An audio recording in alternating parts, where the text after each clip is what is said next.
El día 10 de este mes es declarado, día 10 de septiembre, es declarado como el Día Mundial de la Prevención del Suicidio.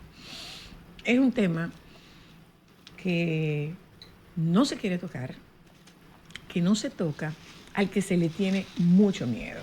Usualmente el tema se toca desde la visión, o no desde la visión, se toca desde la perspectiva del suicida, más pocas veces se toca la parte del sobreviviente.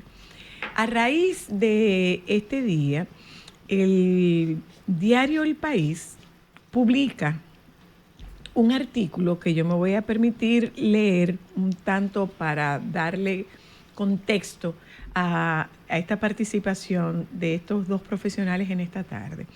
Dice, el dolor te come, te coge la desesperación, te sientes culpable, empiezan los y sí.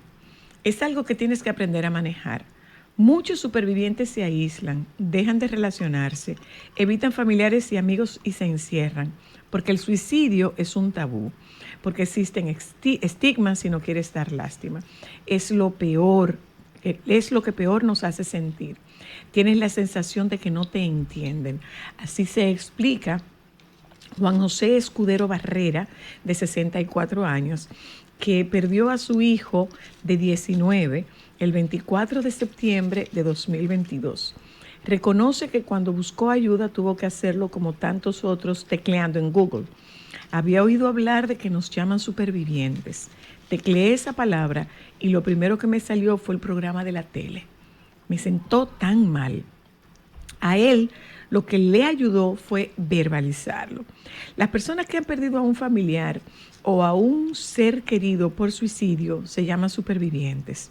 Se usa esta palabra porque según la APPAC, que es la Association of Psychology and Psychiatry for Adults and Children, el nivel de estrés que viven es equivalente al que sufre alguien que ha estado en un campo de concentración o que ha vivido un conflicto.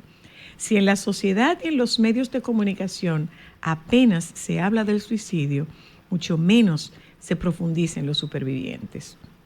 Los que se quedan con la culpa, las preguntas, la carga, el miedo y los pensamientos obsesivos.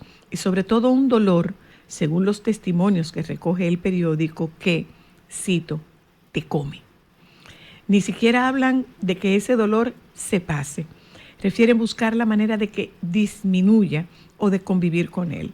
Hablan también de cómo se distribuyen las culpas en el núcleo familiar, de cómo se retoma la vida profesional y de cómo se reconstruyen emocionalmente. Esta tarde, como de costumbre, cuando tocamos estos temas, nos asistimos del doctor Jorge Santiago Luna, médico psiquiatra que nos acompaña desde México, y desde la Villa de las Hortensias está Luisa Valdés Medrano. Está con nosotras en cabina. Ella es psicóloga clínica con formación en duelo y tanatología. Tengo una pregunta. Okay. Ya voy. Entonces, eso es que no sé si se ignora o la atención se centra en quién murió. Buenas tardes. Está el doctor Santiago. Doc. Adelante. Doc. Saludos, estamos por aquí. ¿Cómo estás, Doc? Bien, ¿y ustedes? ¿Cuánto tiempo? Teníamos un tiempo, sí.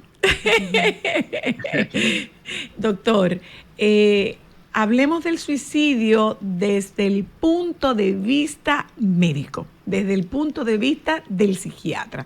Hablemos del suicidio. ¿Qué pasa ahí? Ok. ¿Qué pasa con el suicidio? Bueno, el suicidio se relaciona sobre todo con no ver salida, con la desesperanza. Y esto que pudiera generar como una visión de túnel, que no se ve algo más fuera de ese problema o malestar que nos lleva a tener esa ideación o incluso esa planeación. Ujú. El suicidio es la última salida, no como muchas veces se puede decir con esta forma de estigmatización de que es la salida fácil La más o la fácil. del cobarde. Vaya, no lo veo de ningún lado fácil. Hay que tener mucho valor para intentar suicidarse. Y es desde la desesperanza. Entonces, eh, no hay forma de nosotros poder anticiparnos de manera, bueno, anticiparnos de manera oportuna al suicidio, en realidad, incluso en alguien que ya lo haya verbalizado, que se hayan visto intentos Mm. anteriores, no hay manera de poderlo anticipar o prevenir. Antes de eso, doctor, podríamos hablar como de ciertas etapas o de ciertas manifestaciones, no exactamente etapas, me explico, pero una cosa es que tú tengas un pensamiento, que tú tengas una ideación, que tú tengas una fantasía suicida, que tú tengas un plan suicida y que tú tengas intento suicida. Entonces, no podríamos hablar de categoría, pero sino de distintas manifestaciones, ¿cierto? Sí, podríamos tomar eso que tú mencionas como distintos escalones de riesgo. Escalones de riesgo. Que nos sirven en cuanto a valores estadísticos. Se ha visto que quien va subiendo en esos escalones tiene Ujú, ya un mayor riesgo. O sea, ujú, quien ya lo ha intentado antes va a tener más riesgo que alguien que apenas lo está pensando o que alguien que solo tiene la idea de, bueno, ojalá yo no despierte mañana, ujú. a que ya cambien a una intencionalidad de, ok, yo lo puedo hacer en tal lugar, de tal forma, en tal día, cuando no me puedan ver, o sea, ya cuando se ve esa planeación, ya nos aumenta también el riesgo, pero estos no son reglas que se puedan aplicar a todos los casos, porque también vienen los intentos que en un porcentaje muy alto de los intentos que sí llegan a ser eficaces, que sí llegan a ser suicidios consumados, tiene que ver o influye mucho la impulsividad. Entonces, esta escalera de riesgo nos deja de servir en casos como Ok. estos. Ujú, ujú. Tú tienes una pregunta, Ámbar. Tengo una pregunta para los dos y precisamente el estigma que tiene que ver con el suicidio. Eh, el, el suicida o el que queda detrás, ¿hubo falta de amor? Oh, wow. Hubo falta Bueno, de si la amor. psicóloga quiere esa pregunta. Adelante, Luisa. Bueno, buenas tardes. Para mí es un honor estar aquí compartiendo este tema con el que yo estoy sumamente comprometida, no solamente en el mes de septiembre, sino todo el año. Cada vez que tengo la oportunidad de hablar de este tema, de enero a diciembre, estoy dispuesta. Hay personas que están absolutamente llenas de amor, de familias que los quieren, de compañeros de trabajo amorosos. Son personas que en apariencia tienen absolutamente todo en la Ay, vida. señores, ahí está Robin Williams. Ahí está Robin Williams. Uh-huh. Exitoso, querido, empático, solidario. O sea, yo tuve la oportunidad de leer que Robin Williams ponía como condición donde él trabajaba que le dieran empleo, creo que era como a 10 homeless. Era una condición que él ponía, o sea, que era un hombre no solamente lleno de amor, lo que se podía percibir, no solamente lleno de amor, del amor que recibía, sino también del amor que era capaz de dar. Sí, algo importante. Dije todo en la vida al final, pero todo en la vida para ti que no tienes una ideación suicida. Para esas personas falta algo. Y ese es el punto que uno tiene que ver, porque cuando estamos evaluando a una persona con ideación suicida, tú tienes una balanza. Sus razones para morir y sus razones para vivir que no las está viendo.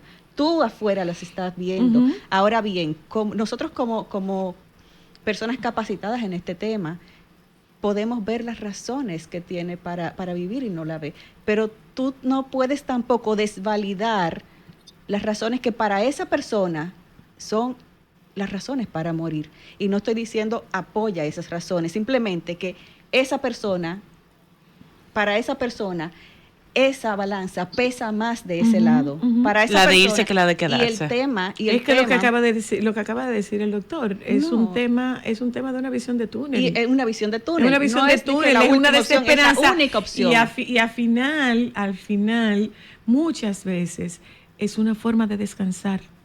Entonces, exacto, para ti esas razones que están en ese lado de la balanza no son válidas, pero para esa persona sí.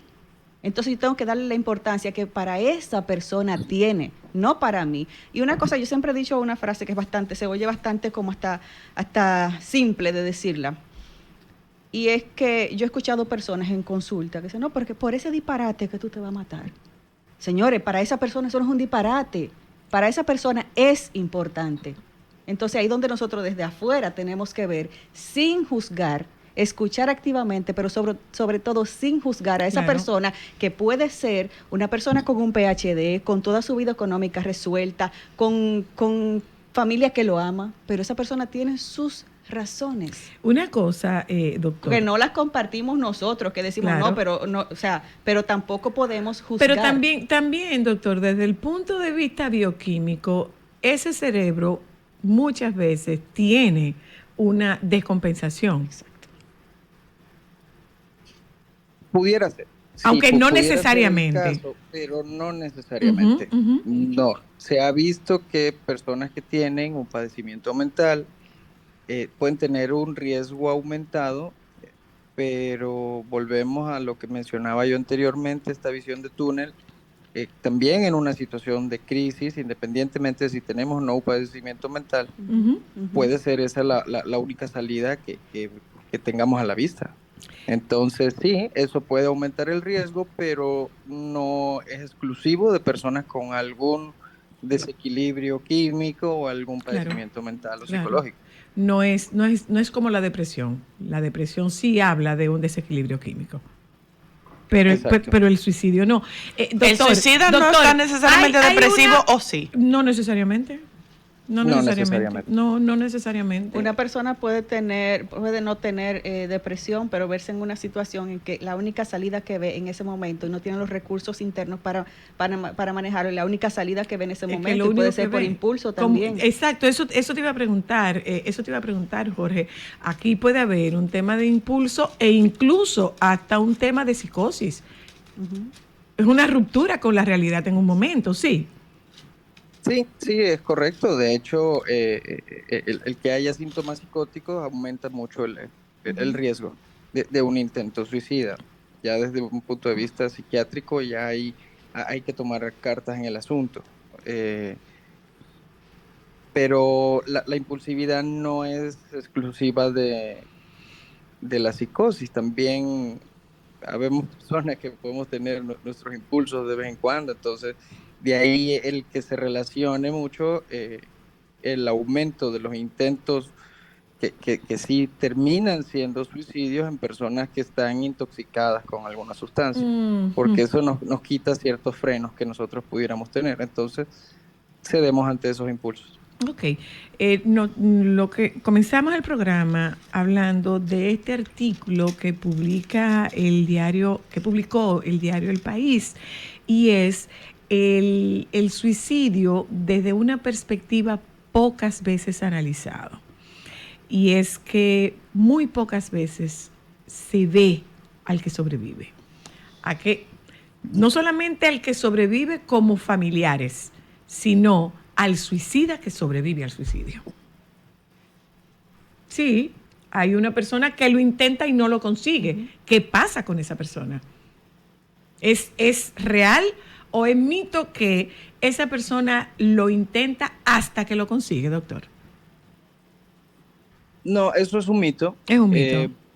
Porque la situación o la sensación de crisis varía. Todo va a depender del contexto en el que estemos. Entonces no es que sea una regla o algo que podamos estandarizar.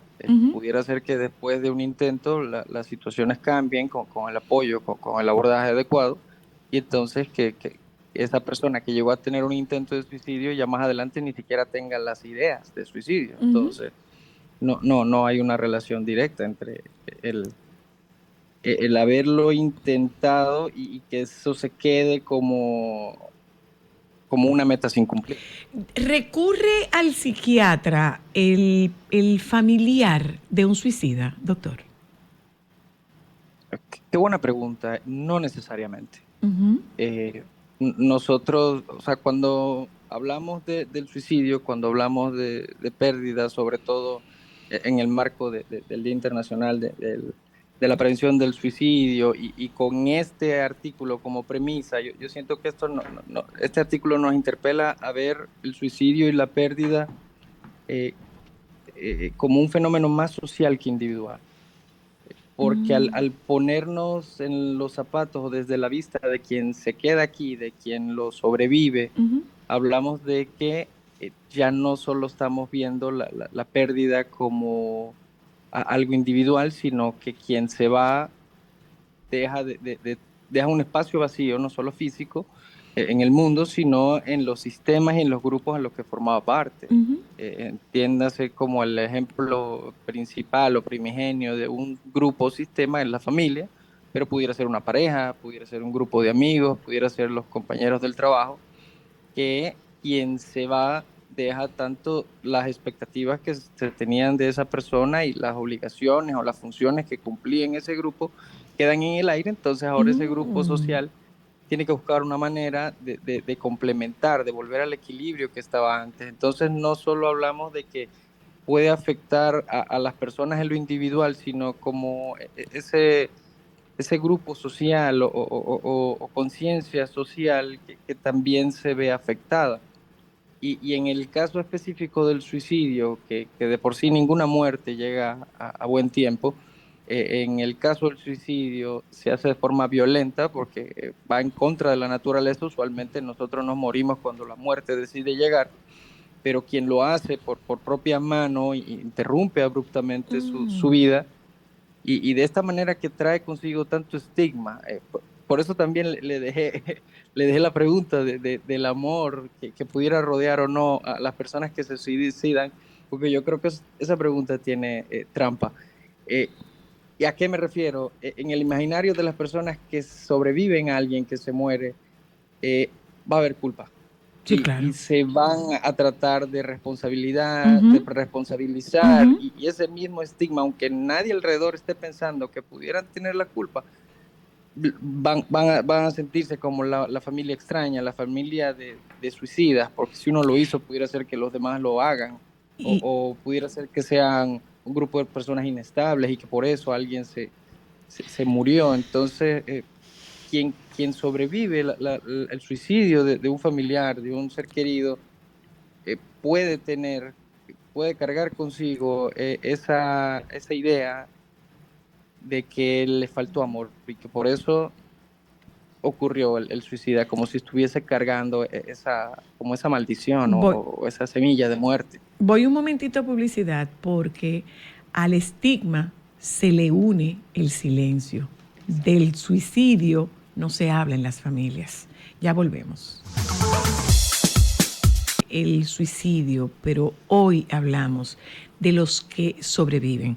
A propósito del pasado día 10, que es declarado el Día Mundial de la Prevención del Suicidio, y de este artículo que publica el diario El País, de la poca visibilización que tienen quienes se quedan atrás. Y me llama mucho la atención esta expresión que dice este padre que recoge esta historia de este periódico. Él habla de que el suicidio es un tabú, existen estigmas y no quieres dar lástima. El dolor te come, te coge la desesperación, te sientes culpable. Empiezan los y sí. Luisa Valdés es psicóloga clínica con una formación en duelo y tanatología clínica. Hablamos factor cultural, el silencio que hay post-suicidio, el estigma y ¿qué ocurre con quien sobrevive a un suicidio? Precisamente ese es el eslogan de este año. Cambiemos la narrativa, eliminar el silencio y hablar de manera, y ojo, en mayúscula esto, de manera responsable. Porque se convierte en un gran secreto familiar. Se convierte en un gran secreto familiar precisamente por el estigma que sufren esas familias, por lo mismo que decía el doctor anteriormente. O sea, en esa familia hay problemas, hay inestabilidad, en esa familia se suicidan. Señores, encima de lo duro, lo traumático, lo doloroso que es perder un ser querido, tú tener la sociedad encima de ti, apuntándote con un dedo. Imagínate. Pero al propio tiempo, una cosa es el señalamiento y otra cosa muy distinta es que no se ven. O sea, tú tienes que ser fuerte, tú no te puedes poner así. Esa es la voluntad de Dios. Decidió. Esa fue una decisión cobarde que esa persona tomó, pero que a ti te duele y te duele muchísimo. Porque también queda ese sentimiento de no fui suficiente para que no lo hiciera. O la culpa de qué pude haber hecho yo para que no lo hiciera. Entonces, una carga demasiado pesada cuando no tienes una buena red de apoyo, que por eso es el tema de hablarlo de manera, vuelvo y repito, en mayúsculas, responsable. ¿A qué tú te refieres cuando dices de manera responsable? De manera responsable, que lo hablen los profesionales de la salud mental, que eduquen las personas, que eduquen el personal de las emergencias, que eduquen el personal por ejemplo, en 2016 yo fui a Puerto Rico a hacer una capacitación en prevención de suicidio, primeros auxilios en prevención de suicidio. Y ellos hablaban de que las personas que ellos más preparaban en este tema eran los porteros, los bomberos, los policías, quienes tenían contacto día a día con personas. Entonces, ¿qué tenemos que hacer nosotros los psicólogos? Ser la voz, preparar a las personas, o esto mismo que estamos haciendo. Yo hace 11 años casi tengo una sección de salud mental donde yo psicoeduco a la población, donde ya la gente, yo espero que en 11 años haya tomado una gotita de tengo una situación, ya tengo estos síntomas o veo estos síntomas en tal persona, déjame buscar ayuda. ¿Por qué? Pero ¿cómo tratamos a la familia? ¿Cómo tratamos a ese papá? ¿Cómo tratamos a esa hermana? A veces hay un suicidio y son dos hermanas que comparten una habitación. Sí. ¿Cómo la tratamos a ella? Porque a esto le tenemos que añadir la culpa del superviviente. La culpa del superviviente está descrita y es ¿por qué ella y no yo? Y tienes que lidiar el resto de tu vida con esto. Y ahí voy a lo simple, a la gente que no sabe de salud mental. ¿Qué hago yo con una persona en mi casa que le ha pasado esto? Y yo siempre digo, quizá tú no tienes la respuesta, tú no sabes cómo lidiar con eso. Entonces, la respuesta correcta ahí es, vamos a buscar a alguien que pueda manejar este tema y yo te acompaño. Pero sabemos que hay resistencia a eso, porque yo no estoy loca, yo no tengo que ir para allá, Dios me va a ayudar, esto yo lo pongo en las manos de Dios, esta es la voluntad de Dios. Por el otro lado, esto se va a pasar, pero ocurre que tú llenas la vida de silencios. Tú llenas la vida de silencios. Y en las reuniones familiares, en un domingo, un cumpleaños, una fecha especial, hay un silencio absoluto con relación al familiar que se suicidó. Y sobre todo que cada quien lo vive de manera diferente, porque alguien quiere que constantemente se estén haciendo rituales o cosas en la memoria de esa persona, y otro quiere anular todo. Exacto. Porque le causa, no porque no haya amado a ese ser querido, sino porque el dolor es tan grande que no lo puede soportar o porque solo. O porque le da vergüenza. O porque le da vergüenza. Y ese es el tema de hablar mucho este tema, donde precisamente buscar ayuda en salud mental, buscar ayuda con un profesional de la salud mental ante un duelo por suicidio, ante una pérdida por suicidio, es lo más recomendable. Oye, no tiene que haber dice este artículo, señores, y va también para usted, doctor. Dice este artículo que según la Asociación de Psicología y Psiquiatría para Adultos y Niños, APPAC por sus siglas en inglés, el nivel de estrés que viven los sobrevivientes es equivalente al que sufre alguien que ha estado en un campo de concentración o que ha vivido un conflicto. Entonces, doctor, nosotros podríamos hablar de estrés postraumático en un superviviente de suicidio. Sí, podríamos, pero no es la regla. Se pudiera presentar ese tipo de sintomatología, pero repito, no es lo que se va a presentar forzosamente. Se ha visto, está reportado que personas que han sobrevivido a familiares o seres queridos que se suicidan tienen un mayor riesgo a llevar un duelo patológico, a que el proceso de duelo pueda complicarse o incluso que lleguen a tener incluso valga la redundancia, un intento de suicidio en esa situación. Entonces, donde se está enfocando desde la salud pública es en la atención de primer nivel y primaria en estas personas. O sea, el primer contacto con su médico familiar, con su médico general, con su psicólogo de su centro de salud, para una atención oportuna en caso de que hubiese datos de alguna complicación. En realidad, no hay una manera correcta de llevar un duelo. Cada quien lo va a hacer a como entienda y a como pueda. Entonces eso no es una razón de acudir con un especialista de la salud, pero en el caso de personas que sobreviven a suicidios, al tener ese riesgo aumentado de que se pueda complicar, sobre todo en el agudo, mientras está la crisis, en los primeros días a la muerte, se sugiere o se recomienda que haya más ese acompañamiento, esa supervisión. O sea, si se ve que de alguna manera se nos está saliendo de las manos. Pero también tendría mucho que ver, y va para ambos, para el doctor y para ti, Luisa, también podría tener mucho que ver quizás el rol que tú jugaste. Y me explico con el rol que tú jugaste. ¿Quién lo encontró? ¿Cómo lo encontró? Eso supone un trauma. Yo quisiera agregar uno. Y si es en el caso de que es un suicidio producto de una impulsividad de una pareja delante de otra pareja, ¿qué pasaría en ese caso? Que se suiciden ambos, tú dices. No, que se suicide uno en un momento de impulsividad delante de una pareja.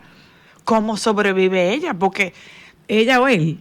Ella o él, o sea, la pareja en sí, o sea, cómo tú sobrevives, porque encima de todo el estigma de que tú eres responsable o corresponsable. O que tú eres testigo. Entonces, ¿qué tanto puede afectar, Luisa, el tú ser testigo de ese hecho? Imagínate si ya es doloroso que se suicide alguien de tu entorno y que te toque encima a ti.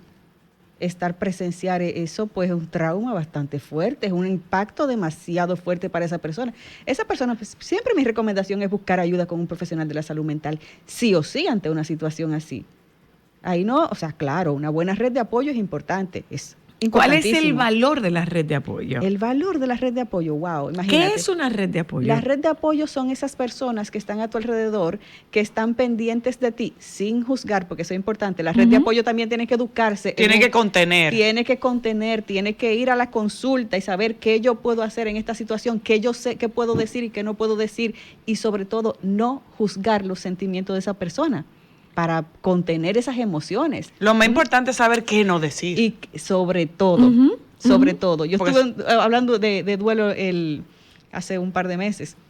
Y precisamente hablábamos de eso, qué decir y qué no decir, sobre todo qué no decir. ¿Por qué hay que decir? Exacto. ¿Por qué hay que decir? Porque uno no sé, parece que la gente como dominicano siente uno entiende que tiene que hablar.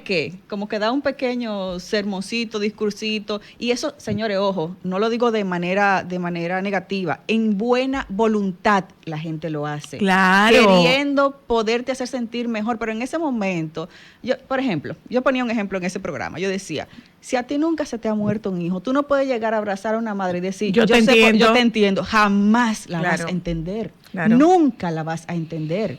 Entonces, calladita, un abracito, ¿qué tú necesitas? Estoy aquí para ti. lo que sea que tú necesites, estoy aquí. Quizás me puedo encargar de algunas cosas que tú tienes pendiente. Eso es importantísimo, porque mucha gente va, le da el abracito y deja con el lío en la casa, a la familia, con que hay niños pequeños que hay que atender. Si no tienen un servicio hay que cocinar, hay que ir a apagar la luz, hay que hacer cosas afuera en la calle. Y la gente no está en esa capacidad en ese momento. Y cuando acaban los 9 días, la casa se queda vacía. Y eso es terrible. Ahí es donde la gente dice, pero en serio, ahora este vacío es más grande. Exacto. Ahora no tengo a nadie Eso te dura como un mes. Eso te dura como un mes porque hay una misa del mes. Y entonces todavía a la misa del mes va mucha gente. Lo difícil es después que pasó ese mes. Entonces. Esa es la pisar realidad ahí. Ahí tú pisas como cónchale, encima de que, claro, tú asumiste tu pérdida, pero encima de eso te ves como que, ¿y dónde están las personas que se supone que deben apoyarme? El tema es el silencio, señores, el silencio. Eso se convierte en un silencio familiar. ¿Y cómo gravita eso sobre la familia? Ahí hay descubrimientos que se hacen, por ejemplo, cuando tú estás haciendo un genograma. Pero espérate, pero que tú nunca me dijiste a mí que mi abuelo se suicidó. Es que no se habla de ese tema. Es que no se habla del tema de suicidio. No se habla del Hablamos tema de cualquier enfermedad, pero de las mentales, eso. Pero recuerda que no necesariamente tú tienes que tener un padecimiento mental para tú suicidarte. Pero que un suicidio. Pero un suicidio como una letra escarlata. Entonces, como que la si tenemos, pero hay que cubrirla. Es porque avergüenza, porque es un estigma, porque da miedo. Y eso no se toca. Es un estigma porque precisamente eso que hablamos anteriormente. Primero porque no se habla. Segundo porque cuando se habla de que quién es el culpable. Se habla de que en esta familia qué está pasando. Y por eso es que da vergüenza. Gracias, doctor. Muchísimas gracias. Saludos y abrazos. Y si tienes una forma de concluir, si tienes alguna frase, alguna expresión antes de que para que podamos concluir tu participación y que podamos concluir este programa. Claro, con gusto. Y que me perdone la psicóloga la audacia de citar a Kubler-Ross frente a una tanatóloga. Justo agregándole quizás al hablar de esto con responsabilidad, ya la muerte es demasiado confusa y misteriosa como para andarnos con sigilos a su alrededor. Nos va a confrontar a todos inevitablemente y no se puede postergar ni suavizar esa confrontación. Entonces, a la muerte, darle a cada cosa sus palabras y su nombre.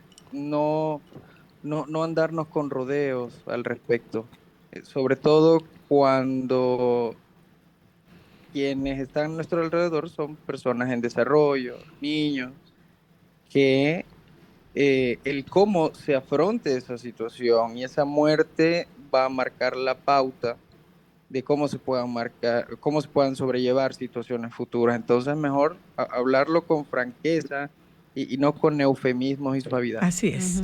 Gracias, Luisa. ¿Una reflexión final?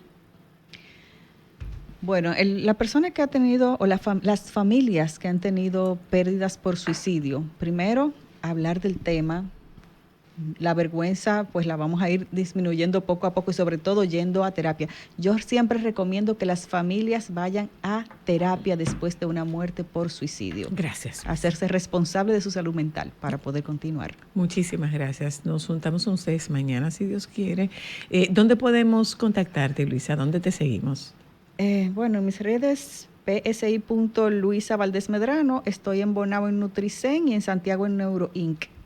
Un abrazo para todos ustedes que nos acompañaron. Gracias, doctor Santiago. Nos juntamos con ustedes mañana. Los compañeros del Sol de la Tarde están aquí con la buena noticia de que bye. Se acabó finalmente la temporada del polvo del Sahara. Por ahora.